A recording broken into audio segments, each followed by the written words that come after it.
Hello, property lovers. Welcome to Property Focus, your window into the world of architecture, building construction, and real estate. How an architect responds to a brief can determine how happy a client will be based on the architect's interpretation of that brief. Creating a super house is quite an achievement. Super is not all about scale or size. It's about homes that have reorganized their designs to rethink the traditional house. To some, it's all about ingenuity with small spaces. To another, it's about a house that's sculptural and contributes to the beauty of the landscape it's built on. Folks, in today's show, we're looking at houses, once again, that provoke thought and imagination.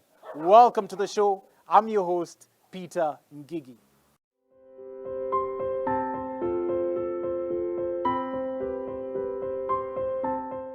First off, this luxury 15,000 square foot residence, big enough not only for the family, but the extended family too. This house was HM Design's commission of the century. With no budget to work with, the client's brief was to create a boutique Kenyan safari lodge in the city for a family to live in. The whole house revolves around a prayer room that includes an interior pool, a fountain, and a 15-seater theater, gym, sauna, and massage rooms. Let's hear from architect Hitesh Mehta and learn more about this sculptural, magnificent house. And he's going to be joining us from Florida. Briefly introduce yourself.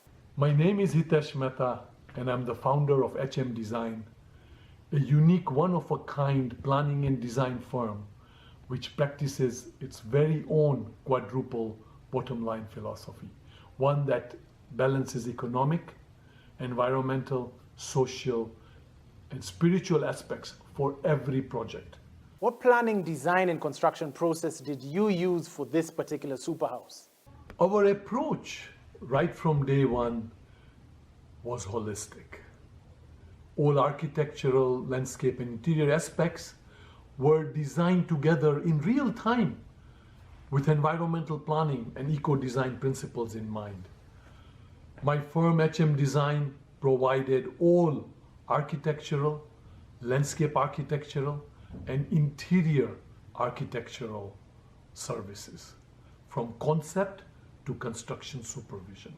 Architect Hitesh, you've got to tell me, once you received the client's brief, what was your architectural response to it?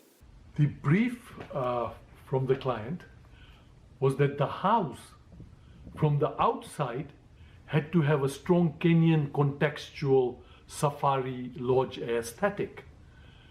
And from the inside, what they wanted was a modern style. Their wish was that instead of them visiting a lodge every 6 months, they wanted actually to live inside one every day. The main concept of this extended family residential project was that of continuity of the vernacular, a home that fits into its Kenyan setting and built with local natural materials wood, stone, but employing modern interior spaces and design approaches. What we did was to implement the three primary shapes philosophy of the Bauhaus and juxtaposed these shapes and interplayed them to create the forms. A project where Kenyan vernacular architecture marries the Bauhaus. I saw that and it blew my mind, because I looked at that and I thought, this is a house? How is this a house? It's a monument.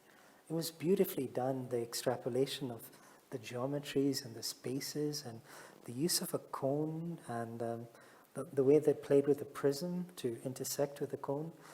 And then, more importantly, internally, the spaces they had created. We have this thing in architecture called interpenetration of space, where you have a lounge space, for example, with a family room on the upper level. That connection of space is what makes a space. That's quality space. I walked into that, I remember going there and I thought, wow, okay, this is a super house. And it was. I think for me, definitely one of the superhouses still in Nairobi. How about your philosophy on the garden design? A professional landscape architectural drawing package was prepared for this project, and it included planting design plans as well. An arrival rose garden greeted the guests. A grass lawn here also acts as a grazing pasture for, believe it or not, a couple of cows that they keep because of their strong tradition. A wetland garden was designed under the arrival bridge into the house. A functional lawn from the swimming pool area was created as the client entertains many guests. Currently, the house has become popular for wedding functions and religious events. The main garden design was terraced in the shape of a peacock, which has strong symbologies with the client's ancestral background.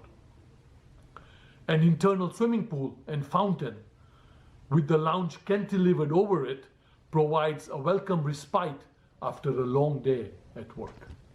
What was your attitude to building technology and construction techniques with this particular brief and project? It was always our intention to make this house both eco-friendly and climatic friendly. We used as many local materials as we could, including wood and the walls, the clay walls, and stone, etc. The only non-local elements in the whole house were the kitchen fittings, the bathroom tiles, and of course the light fittings. We also wanted to keep the house as low maintenance as possible. So some of the eco-design techniques that we used and the eco-technologies included, for example, the energy embodiment of materials was considered, especially as relates to external finishes, which are all natural, to emphasize the Kenyan context. It is all about process. And if you take shortcuts, the end result will be an ordinary house. It is like as if you started building the roof of a house before you even did the walls. And those kinds of shortcuts would not work. So the planning process is crucial.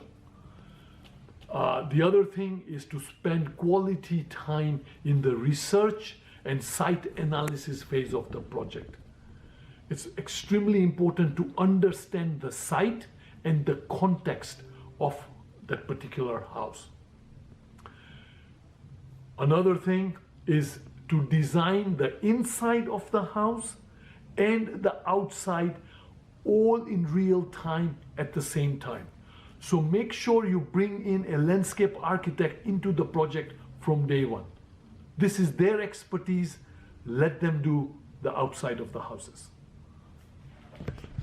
Important thing is to leave your ego behind by designing a super house. A design that suits the needs of the client and ensures that you have respect for all living species on the site.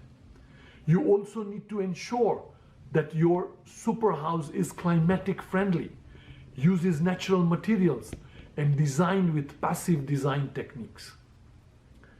And lastly, my final advice is that you must ensure that the architectural form, the elevations and sections have a strong aesthetic appeal.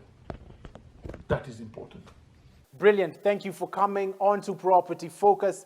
That was architect Hitesh, all the way from Florida, on this magnificent property. You only caught it on Property Focus. We're going to take a short commercial break, but when we're back, we're going to see our second property.